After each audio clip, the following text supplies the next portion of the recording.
Cornucopias is a cutting-edge open-world MMO set in a world where humanity has ascended from the Earth's surface and created a breathtaking new world in the sky. This fantastical realm is a system of floating islands carved from the land we once called home, now encased in radically advanced dome-shaped structures suspended high above the clouds. Each one is a futuristic marvel with its own unique environment, identity, and thriving communities. It is within these domes the epic journey begins. Here, players take control of their own personal avatar, which gives them the freedom to choose their destiny. Be immersed in vast landscapes, explore vibrant settlements, and engage in a myriad of activities such as crafting, commerce, combat, racing, and more. Welcome to a world where the sky is no longer the limit.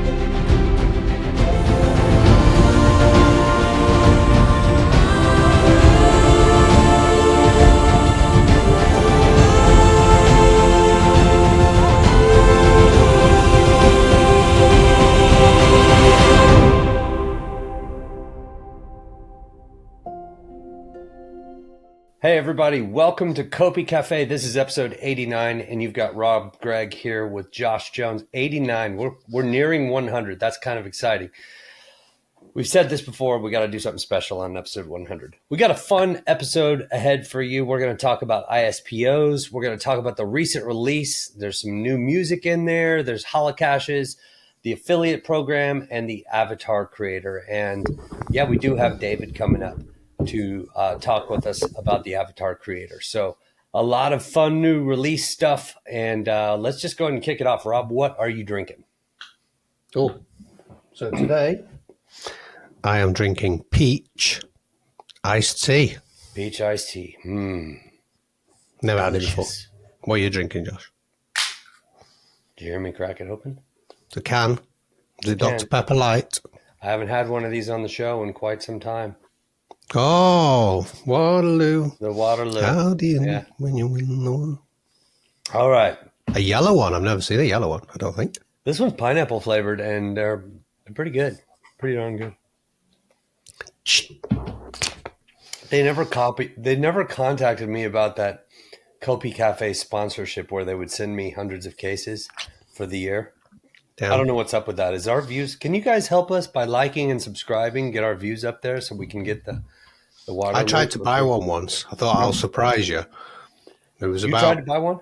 Yeah, but they're only in America, so it was something like $100 to ship 10 cans. I thought, no thanks. Yeah, that's not quite worth it. Dang. Yeah. Sorry. Well, you know what? You're coming to consensus soon. That's a month and 3 days away. I believe, somewhere around there, when we need to be loading up, traveling, doing the booth thing. You might be coming a little bit earlier than that, but yeah, that's going to be a fun event. I've heard there might be a different type of drink. Right. It could be a different, but what I'm saying is I'm going to make sure to get you some Waterloo when you're here for that event. Okay? I remember trying it in Vegas, yeah. Didn't really like it. You didn't like it? Yeah, it's not. I mean, hey, look, it's water with a little bit of flavoring. It's a healthier option to just drinking plain old boring water, or not a healthier option, but it's a less boring option than just straight water, which I love as well. But all right, so the ISPO, Cornucopias is doing its first official ISPO, which means you can stake your ADA to our pool, helping to secure the Cardano network, and you earn Copi rewards. That will be 100% pool, so you will sacrifice your ADA, basically, and then you'll get Copi from that with a slight bonus added on top.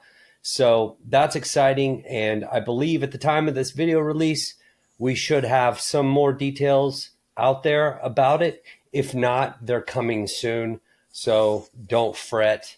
And as always, watch out for the scammers out there. Always use the official pool ID that we will provide in our Discord and possibly even on Twitter as well. Don't ever go to some randomly named pool, because anybody can use any title for the pool name and they can scam you that way.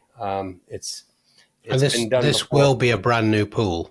Yeah, it will be a brand new So pool. it's not a known ID at the moment. And your land staking can still continue. So whatever you're doing there, that doesn't interfere with it, but you will need to move the ADA that you're using to stake to this pool to earn the Copi rewards. So, okay, traditional ISPO, yeah, we just want an exciting way for you guys to participate with us, to get more Copi, but also to help us to build out a lot of the cool things that we have in the works right now. There's a lot. There's been a good amount of team growth already this year. I think we've added on 7 new players, maybe more than that. I think more than that this year. And we have 10. more growth that's even needed. So I do believe David mentioned the other day we need another programmer. It's a big endeavor, this project, and so a lot is required for that. AAA quality game. We've said it before. Almost sound like a broken record with that, but the cost of that is a high amount of team members, and you gotta have a runway to keep people secure. So exciting stuff, and you guys hopefully will enjoy this ISPO. What do you have to say there, Rob? I think one of the powers of Cardano, why these ISPOs are possible, and what makes them good is because you still remain custodial over your funds. So you don't have to move your funds. All you're doing is just staking them. So you don't have to put them in a smart contract or anything. You just simply change the pool it's staked to, but instead of receiving ADA rewards in the future, you'll be able to claim Copi. Yeah, because with and it's 100% secure. So if you don't know too much about Cardano staking, the way it works is you have a stake key, and that stake key does not give any permissions to moving your tokens anywhere. So you don't lose any control of your tokens. You're literally assigning a stake key to a certain pool name and ID, which means your tokens are 100% in your control still. You can use them whenever you want. You can move them, whatever you want to do. But as long as your stake key is assigned to our pool, you're eligible for those rewards. Okay, next up is the release. We had a huge release. Facelift. And we'll talk about a few of the elements of that release before David comes up, and then he'll really help flesh out a lot of the avatar creator and that part of things. But we had a community request. Inoke, and I'm not sure if I'm pronouncing it, requested that we get some 7 music in the racing game. And I think he requested that in Discord. Well, we're listening. I think David picked up on that message and made the change in a hotfix that we did, which is pretty cool. I actually haven't raced since that addition has been made, so I haven't heard the song. But which song is it? Yeah, I have. Yeah. Game all day. Game all day while you're racing. It's really cool.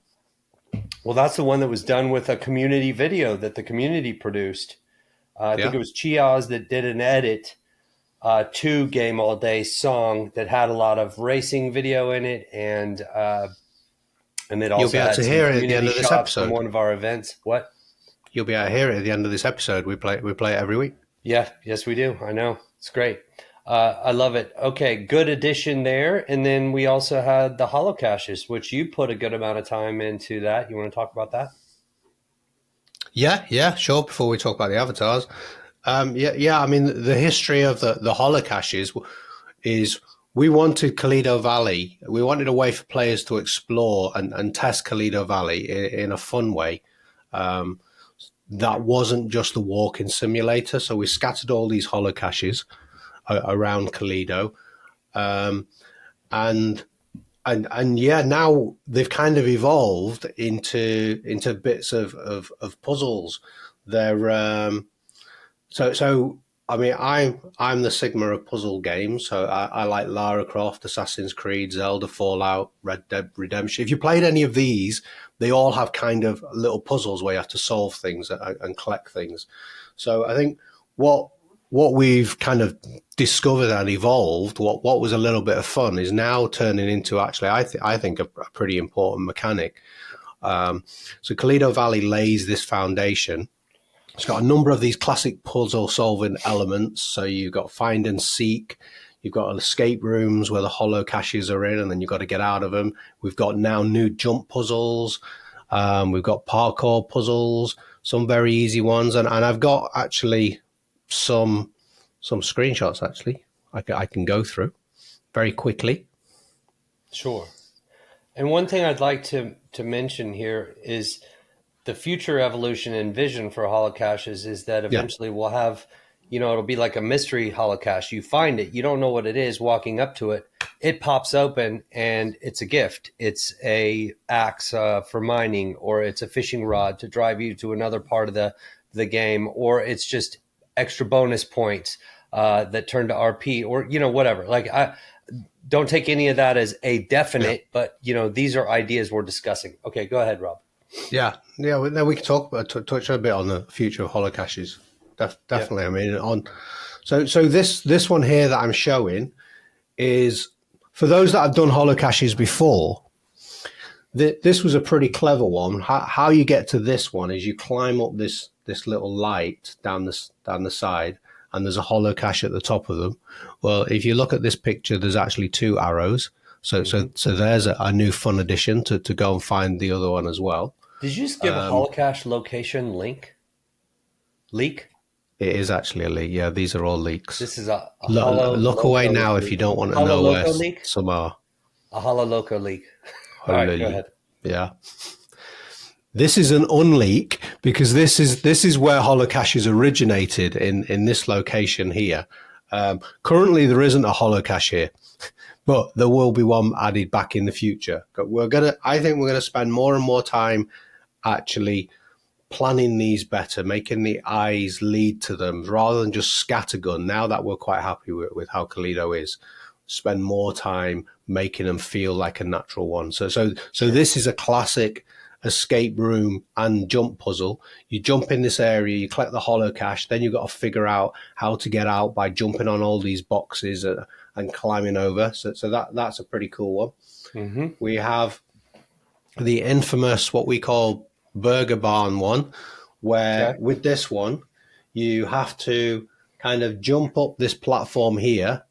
Then you have to jump on the boxes onto the signpost, and then you finally get it. There's a mythic there. It's really, really hard to do. But as with all classics, I'll say that I did that in 5 tries, live with you. 5 hours? No, 5 tries, 5 attempts. Remember, we were live. You were streaming. Wow. Yeah. I mean, I think I spent 5 days on it to begin with. I was being coached by a group of people in the streaming that was being done. Oh, I know how to do it. I just can't do it. Still can't do it now. There's an alternative way you can run down on the hand railing on the stairs and then actually jump onto this lamp and then on there as well. I know both ways and I can't do either of them. So, but that was to date until this release the hardest one. We now have another hard one. I think it's brilliant how they're done. This is a brand new puzzle. If you go to the back of the hotel, you'll see this kind of puzzle here. Well, as you can see, all these holocaches are linked to the compass, and this one's kind of hinting with the little blue cross at the top. So, a little bit of parkour up there and find that one. This one's hard. I don't want to go through all 100 of them, but I mean, this is a new one as well. You climb up these boxes and then do a little bit of parkour onto this light here. And I think what I like about these is like you're saying, talk about the evolution. These are mainly just art-based holocaches. So there's no moving parts or anything with them. There's no panels, but all that I think will come in the future. Fairly simple for the team to execute and add things. Very, very simple. But we'll put these towards tasks. We'll have time events coming up really soon. We'll have leaderboards. We'll be able to put Copi prizes behind them. Like I say, in the future, we'll have moving parts, triggered platforms. Maybe you pick one item and it opens up another area. We can have multi-levels. And what I'm excited for is to explore the possibility of having multiplayer puzzles where maybe one player has to stand on a certain area, which then moves a platform, and then another teammate has to go and get that holocache. So it can't be done on its own. I think that those will be really exciting.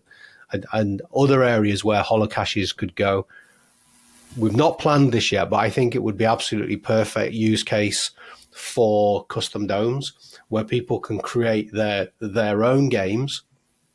Holocaches everywhere. They could do escape rooms, they could do jump puzzles, they could do time paces, they could drag over platforms that move, it could be multiplayer. But one of the really cool things about custom domes is, remember, custom domes can be NFT token gated. So if you've got a community, you can maybe invite, people can only come in if they hold one of your NFT keys or maybe a ticketed event, and then these will be paired up with leaderboards. So this is one of the amazing use cases of kind of community engagement. But all that in the future. There's a lot of ways we can gamify it, and I don't remember which guild did this, but Zeke, I'm blanking on the guild. The Mafia. The Mafia, they did that community event around holocaches. We actually brought on what everyone knows as Copi to do some events for us this week. And so he'll be doing some fun, engaging events here in the near future. So that's very exciting. You guys know him in the Discord. Many of you know him on Twitter. I'm not going to reveal his real name because I don't know if that's what he wants just yet. But he doesn't mind. But it's interesting when you see people's real name because you only know them as true. Well, let's go ahead and get David up here. We're at that point where we can do actually one last thing: the affiliate program. We just looked at some of the data from that, and there's one affiliate, Dr. Wookie, that's doing incredibly well. So that is starting to work.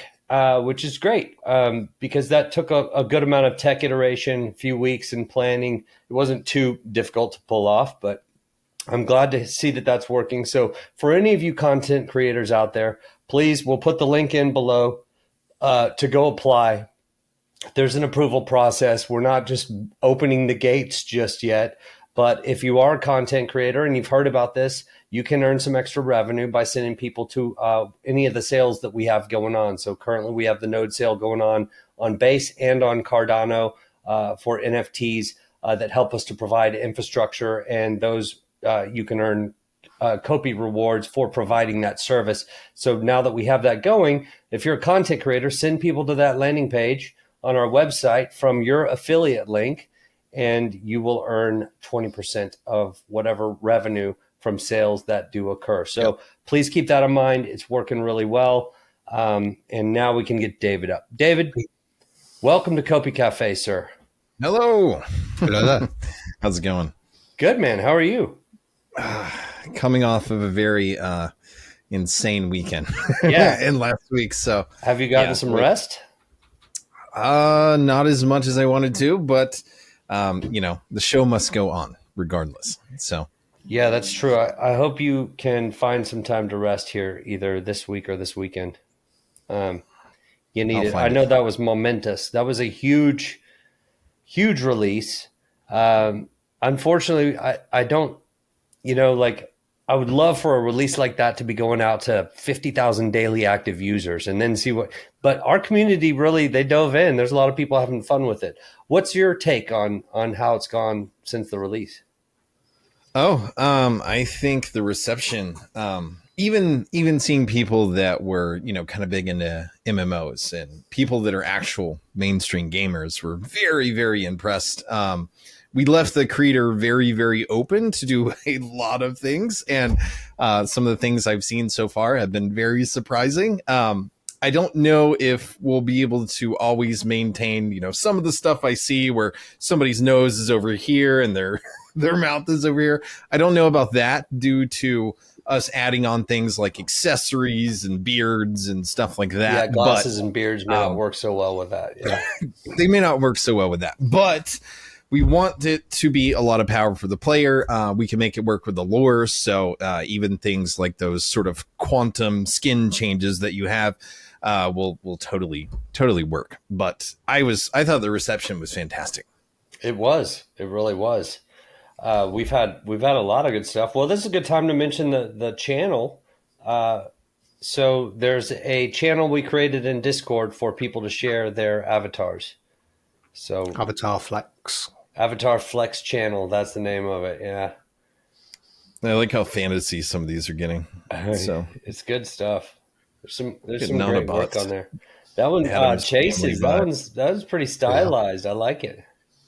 He's pretty. Yeah, it feels like he's part of the Addams family, and everything's all dark and goth and murdered out. Yeah, This is a classic There's one. Goose.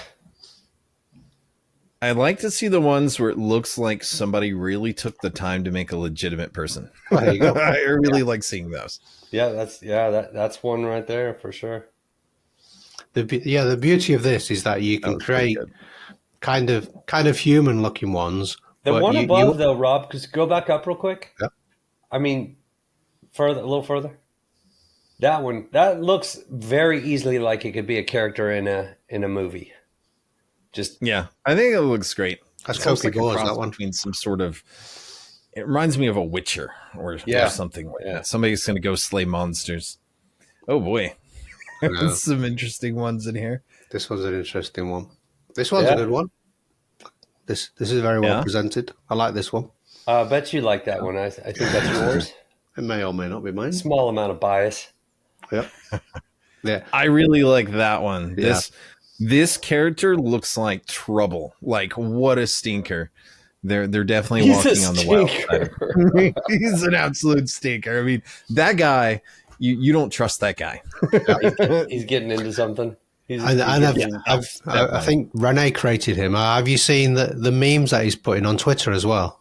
No, I haven't seen those. He's been. I've seen this guy in the GTI store being held up by the security bot trying to steal something, and I've so also he seen literally is a stinker. yeah. Yeah, he's an absolute stinker. And I've seen a wanted sign in A Glimpse of Solace. That he's put the sign on himself. You know, that's not part of our game. Oh boy! But yeah, there's. But yeah. Well, then he's done well in building out some lore around his character because Look at this. that's what David's talking about with the glasses and the beards. We may not be able to do stuff like that because it could get a little wonky. It's pretty normal looking ones. Yeah. This is boy. great. I'm so glad we have that this one. channel. Yep, that one may not make the cut when the beards and the glasses come into play. But That is like a Picasso painting. it is. as Yeah. a person. It's totally like a Picasso or one of those very abstract Salvador Dali or something. And then, a lot of time and effort's gone into this one. So we've got a right mixture of good looking and good looking trolls. Yeah, David, when you effort gone presented into this to me that there was going to be some wild stuff, to be honest, no idea. my head went into different. I was really worried that we were going to have a lot of glitchy type stuff, a lot of buggy type, and really there's not been, even the ones that are jacked up with the nose way over here and the mouth way, even that it's got a visual appeal to it. And I'm not saying that I know that I think that that's going to stay necessarily, because we do have to make the accessories work. But so far, everything I've seen from it, it just looks quality. Even if it's not an attractive looking quality, it's quality, I think all the bones and muscles underneath make sense because of the way that the underline's been put together.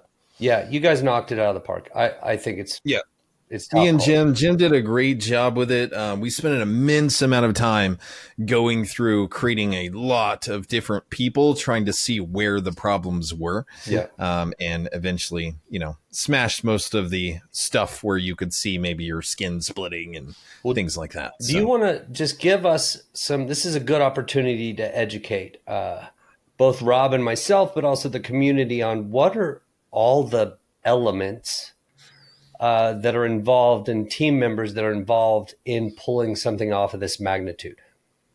I'd say definitely for this release, we have quite a few team members now, but just to get that avatar creator working the way you see it now, that was between, let me see, that was probably 5 or 6 team members working really, really hard to make that happen. Maybe actually maybe more like 8. So there's a lot that goes into that. Everywhere from the rigging to the materials and texturing to all the morphs, and a lot of them aren't just morphs. There's bone movements. There's lots of bone controls that are in there, and they're all mixed together sort of seamlessly. But the team did an amazing job. And it was, some people were working some very serious shifts where I think they were very sick of working at that point. But we wanted to make sure that we had a quality release. So it's fantastic. I think I said in the last Copi Cafe, it was the one thing I was most excited about was the avatar creator. And So you didn't disappoint. Like one stage, for an example of what I'm looking for here, one stage of it is just the bone structure, the meshes, and the morphs, right? Or that's a few stages there.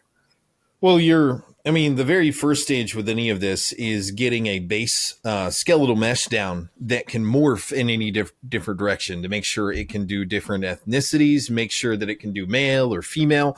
This is all based off of one specific mesh then you've got your rigging, your bone structure.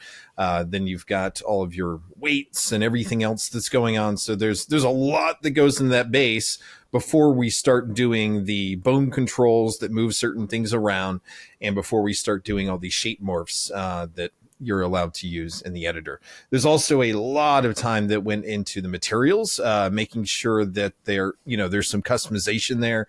You get the complexion maps, making sure that skin works well with the lighting in the game. We actually had to do a pretty good overhaul to some of our lighting stuff to make sure that all skin tones look the best, in different lighting situations. So there was a crazy amount. Plus you've got all the hairs, and you've seen some of the updated clothes starting to coming from some new workflows. We'll see a lot more of those, but it was a huge effort to get an avatar creator out like that.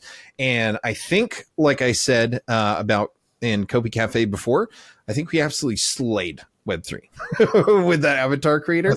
And we're slaying a lot of Web 2 already out the gate. Wouldn't Jim have had to really study the human body and actually Web 2 molded all those parts? Say that again, Rob. Sorry. So wouldn't Jim have had to also studied the human body and the different types of noses and ears and sculpted all those in Blender, did he? Me and him both went through a lot of that, and a lot of it came down to having a very high resolution face. Right. If you're going to do a lot of shape morphs like that, you've got to have a very high resolution face. And of course that affects performance a little bit, and we have to do other things to pull back on that. But it's all about certain areas of the face and where you have the right loops, and it's a lot that's going on. Plus you have to have a face that's generally like an average of all the ethnicities in the world. And it's actually a face and body that's not really male or female. And that sounds really weird. There was somebody in the community poking fun about it, but it's actually very good tech to do it this way. So we're not having multiple skeletal meshes increasing draw calls. It's just one skeletal mesh that's formed, and the player makes it the way they want to make it. We save that data. So yeah, because I've seen with other games, you start off, do you want to be male or female? Yeah, with us, it's just a slider.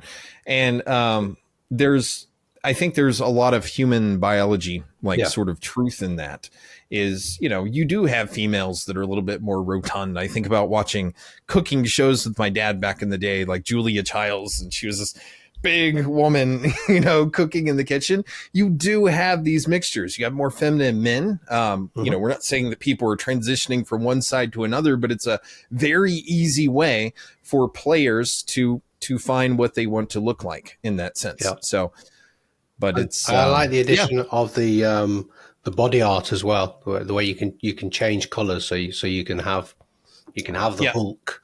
So it's not like a skin tone change. It's like a quantum manipulator. There's going to be a lot of stuff like that in the game because there's lore behind it. There's lore behind that. So, yes, you can run around as a blue person. So what's next then for the creator? Because when I saw it, that was a question I had as well. Oh, you asked me then, Josh. So beards, gorgeous beards, and mustache. Yeah, it's what everyone wants is beards. So. Beards, mustaches, accessories, hats, obviously more clothes and things, more complexion maps. That's a big one.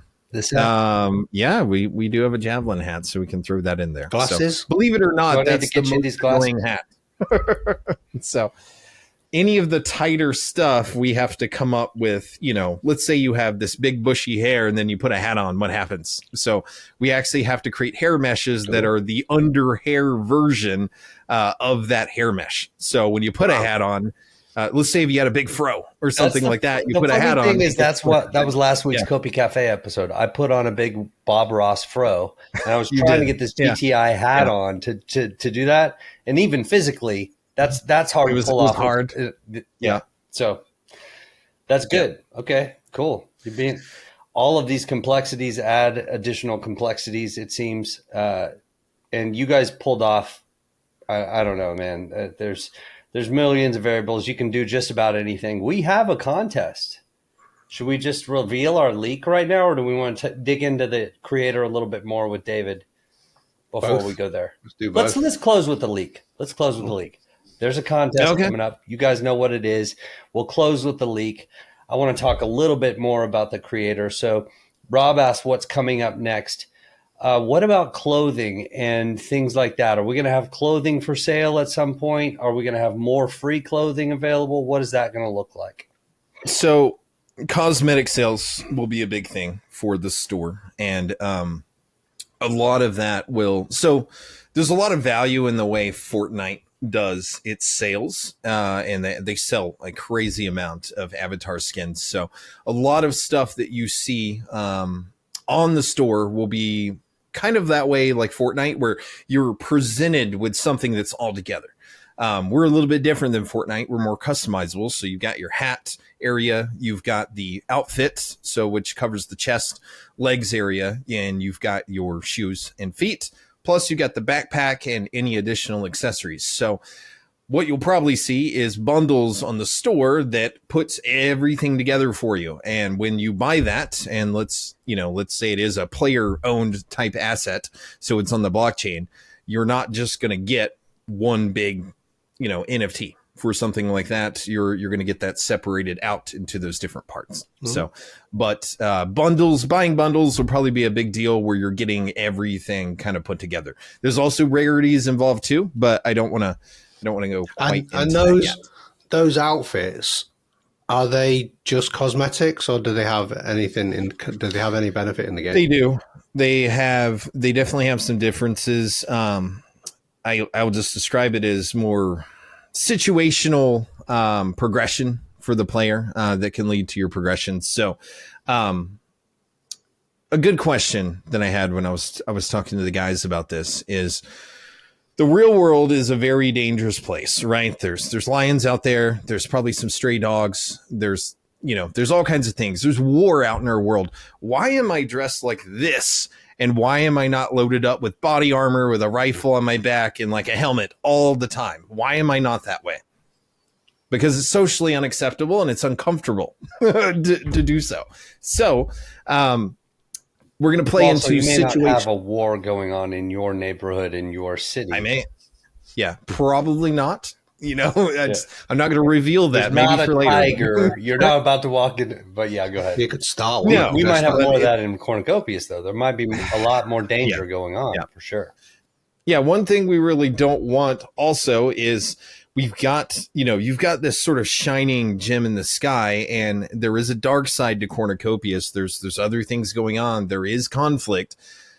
You don't want everybody running around everywhere in body armor and things like that. So you're going to get essentially XP bonuses based on the activities that you're doing.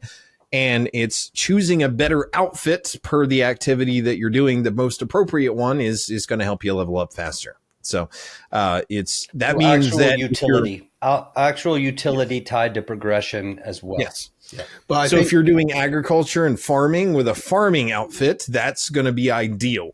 If you're doing it in club wear and a mini skirt, probably not the most ideal. So it's situational sort of progression. But what we're talking about here, though, is we're talking about outfits that are NFTs, but also outfits that will be in game, and you can naturally just just get in game. So it's not pay to win. You don't have to have NFTs to progress in the game. So let me draw the contrast between those two. So you have in-game currency based stuff that you can buy from merchants, retail stores, and game. And some of that will be low levels. Some of that will be, pretty good. It will take you probably a little bit longer to get the nicer stuff. The premium stuff that you buy on store will let you get sort of jumped ahead a little bit. You'll get something that's very nice, but the best stuff that you could possibly get in the game will be, it's kind of at that in-game level, and it's can probably be a little bit better than what you see on the store and, generally around the world. So, but you want to make sure that when someone's buying an outfit, they're getting something cool, the cosmetic side of it, and they're getting some utility, but we also don't want it to seem like it's, totally pay to win or anything like that. Good. Yep.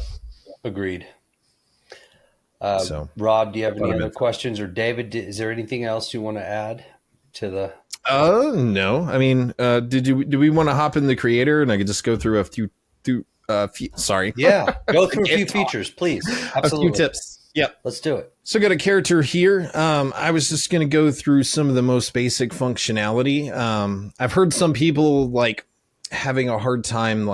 I'm stuck with all, I'm trying to create a really hunky male and all I'm getting is females, or vice versa. So, the biggest thing to understand is randomize all that you have down here. That will randomize everything that's going on with that specific character.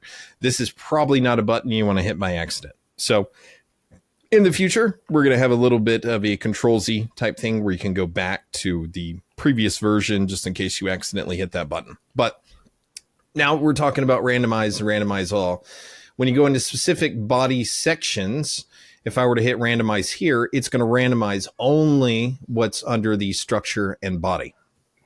I love this feature, by the way, and the locks feature as well. Yep. We're going to talk about the locks. So you can lock this entire section. So if you were to do a randomize all, or just a randomize, it's not going to mess with anything here that has a lock on it. And what that means, if you're looking for something specific in a character, maybe you're looking for something that looks like a high elf, blonde hair, female, very specific. So you eventually start honing in on what you want in those sliders. You lock enough of them and you'll be able to randomize and kind of get this, within the criteria that you want. And it can actually be very, very good if you spend a lot of time on this. Yeah, I love it. So that's, and I don't think any creator has this feature that I've seen, not to this level on every single slider. Really awesome. So basically, you can lock the lips, the nose, the ears, and none of the jaw structure or whatever. And then you click randomize and the hair is going to change and everything that's not locked will change, basically. I love that feature. Yep. And, that also goes in the colors as well, the body art. What I would suggest if you guys are going to do randomize all, you kind of get the skin tone and general look that you want here in makeup, lock all of these, and then do your randomization, or you're going to get a lot of very crazy differences in people. You're going to get pink eyebrows and green hair and, blue makeup, and, you might look like a clown. It's fun. All right. Yeah. For some people, they love that. They like just hitting randomize and seeing what happens. So, but anyway, let's kind of go through here. Biggest thing with looking more female or male is going to be you've got your feminine slider that's here. You've got your masculine slider that's here. You can do a little bit of mixing if you need to get certain specific body types. You've also got your fitness, you got your weight. There's just about everything you want to do with the body here in this main structure. Moving on to head, this is a really, really big one. And a lot of people might be tempted to focus a lot on facial features, right? But if you don't spend time in the head section, your character can actually look very, very different. Females, especially things like neck width and depth. If you don't mess with something like this, that looks a little bit odd, doesn't it? So, definitely go into this section, and I would say keep going back to it as you're creating a character. There are many things in here that can greatly affect the way that your player looks. You've got face depth, face length, face height is a big one, where your face is on your head. And a really good one that I liked that we actually added at the last moment is you've got the head width that's right here. So definitely adjust that. If you want somebody to look more natural, you want your head width to kind of be in where the ear is behind the jawbone. Obviously you got your chest section. Some people spend too much time in here. Pretty self-explanatory for females, also affects males. So you can look this way, or you can look muscular in a certain way. Pretty self-explanatory. Arms and shoulder stuff can definitely give you a very different look, especially at the top section of the body, and just sort of your overall profile, or silhouette to the body itself. Hands is a little bit more granular. I definitely seen some people doing some really fun things with these, running around like they have shovel hands. So I don't know if we'll put some restrictions on that, but it seems like what I've seen so far is mostly okay. Waist, obviously very similar to the chest area, allows you to do a lot of things with the waist. If you like to have some wide hips, you want to have a big old butt, it's pretty self-explanatory with that one. Same thing for the legs, and feet is one of the little bit more granular things. But if you're going with that tiny, cute female sort of look, definitely make your feet smaller. That will definitely help. Face is where things get pretty heavy when we start going into the brows, eyes, nose, cheeks, mouth, jaw, chin, ears, that kind of thing. Some people might be a little frustrated at the moment with the left and right lack of symmetry. But a symmetrize button is coming in the future, and a naturalize button will be coming in the future. You'll be able to do your designing without having to worry about things too much. But I cannot stress enough, after doing stuff like this for a while and understanding some things about the human face and characters, a face that is perfectly symmetrical is a little bit unnatural and creepy, is what I would say. A lot of people say that, oh, the more symmetrical your face is, the more beautiful that people think you are.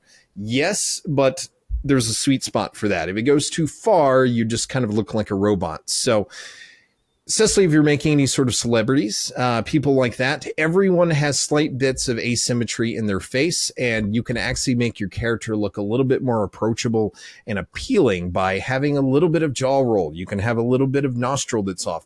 One eye's a little bit, higher than the other one. They're going to look like a more natural human that way. If that might be surprising for some people, but when you're going through this, at least right now, you don't have to get these perfect as you're going through. My brow yaw could be right here at 48, and it could be at 51 on the right side. And that's totally okay, as long as it's very similar and even slightly off. So I wouldn't spend too much time trying to make the numbers exact, because absolute symmetry in a face is not something that's required.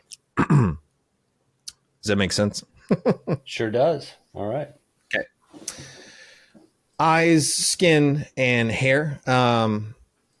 Pretty self-explanatory. We have a lot of different hair colors. You can switch your brows out. Some of the brow ones, when you mess with those, will might look a little bit weird, but then you need to go and adjust your brow to kind of compensate for that, or vice versa.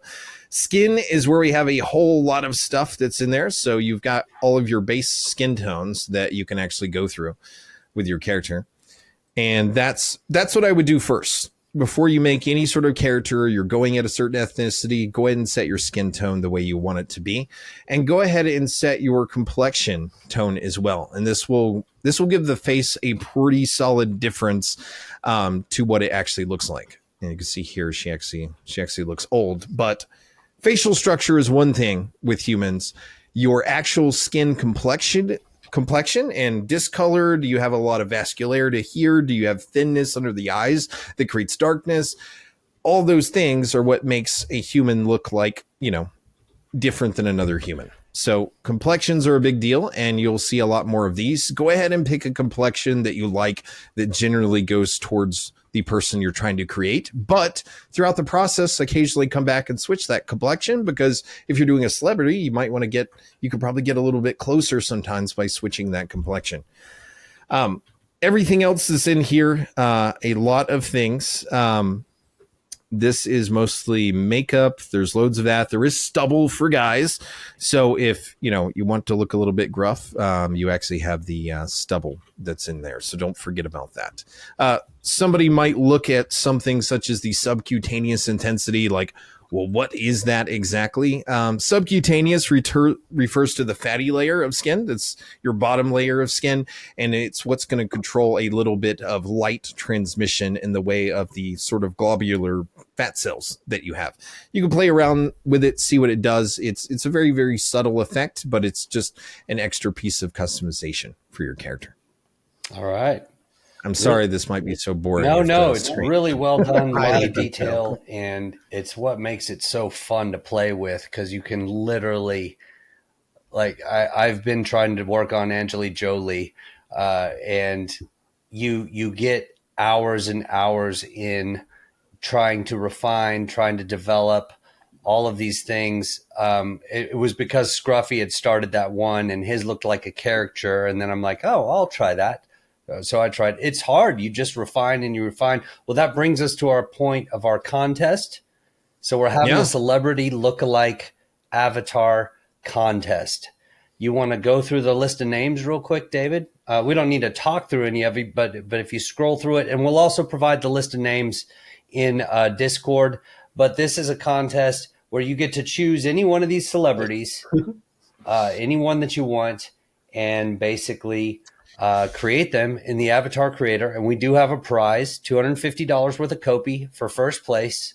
And second and third place will also get a prize. We don't know exactly what those are just yet. Could be an NFT, could be a little bit of Copi. We'll define all of the details for you guys. And there's obviously got to be a deadline. So I would say by next Friday. How very American that list looks. Oh no! Well, you did have an American put it together. I think we definitely have people from all over. I think it's a pretty diverse list. You got Benedict Cumberbatch. You've got. I think you've got a lot of these. A lot of different ones. But these are sort of some of the most relevant A-lister celebrities right now. Definitely a mixture of actors, actresses. I might try The Rock. TV personalities. I was just about to say Rob's going to do The Rock.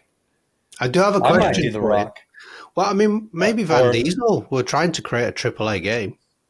So build your avatar based upon one of these celebrities that you want to do, or that you think can be as close lookalike wise to what you can create. And what we'll do is the Cornucopias team will pick 5, something like that, and then we'll have you guys. We'll give you a short window to go in and vote in our Discord on those 5, and that'll be the selection process for the winners. So some of these are very doable too. There's been a lot of internal testing to see if we can make, how hard it is to make real people. Mm-hmm. And some of these have been done, and they've been done really, really well. Scruffy's done 2 that I want to do. He did an avatar from the actual movie Avatar. Oh man, that was phenomenal. Did a great job on that. Really, really and then good. He did the Angelique Jolie one. Huh? I might start with one and then merge it to another. I might start with, say, Miley Cyrus. I'll maybe try and turn her into Hannah Montana. How about we do like a speed run? You start with your Miley Cyrus and you try to turn it into Leonardo DiCaprio as fast as possible. Live. That does give me a good question, because I've spent hours and hours on my avatar and I don't want to touch it or lose it. In the future, will it be possible to have multiple, maybe face swaps? Yep. So in the future, let me look at you guys again instead of my screen. You're going to be able to have different. So let me preface this by saying I get a lot of questions like, can we have multiple characters in Cornucopias? No, you cannot have multiple characters. You've got owned property. You've got all these things that specifically attach to one very specific account. You're really not going to be able to create a bunch of different ones. So, but what you can do as far as avatar creation is save a bunch of different presets of yourself. That's something that's coming in the future. Right. So if you want to create a lot of different versions, you can. And We're going to try to be as free as possible about allowing you to edit your avatar whenever you want to. Unlike a lot of other games that kind of restrict you to it once you've gotten past avatar creation. So one day I can be Miley Cyrus, then the next day I could be a wizard or maybe an Oompa Loompa. Without losing technically, yes, you're progression. still Rob the Fox, but you just look a little bit different. Yeah, I'll be asking questions about how can I do that? Can I get a tail in the future? All righty. Well, hey, everyone, David, props again. You and the team, Jim, everyone else involved. You killed it. You knocked it out of the park, and we still have a long way to go with it. There's going to be more content, more outfits. We're adding beards. Very exciting. Great work. Yeah, thanks for all the hard effort, and make sure to get some rest. And to everybody that's watching, thank you for watching Copi Cafe. This has been episode 89. We'll get you that leak. The leak is that there's a contest, a celebrity contest. We're going to send you the leak details in our Discord. So here we go. Thanks again. See you next week. Bye-bye. Bye. Break it down like I don't care what you say. I'm in a game all day, game all day long. What would the doctor say? Play till the sun goes away. Faster than a torpedo, running through Toledo, fight like a mosquito. Oh, you better stop, try coming for me. I'm the one on top, so it's funny to me. Cruising, I come for the beat. When I ride with the corn, yeah, it's something to see. With a slick daddy club, ride in the grove, retro my whole side of my door. I'm trying to go, no time to sleep. 900K, see you and we. Listen to me, I don't know why you are trying to beat me. I won't back down. Drop top, low window down a crack. Got a Lamborghini Diablo in the back. 3T3s all up in black. Gas tank full, let's hit the track. You won't ever defeat me. You will see. Go red dot, show 'em up like I don't care what you say.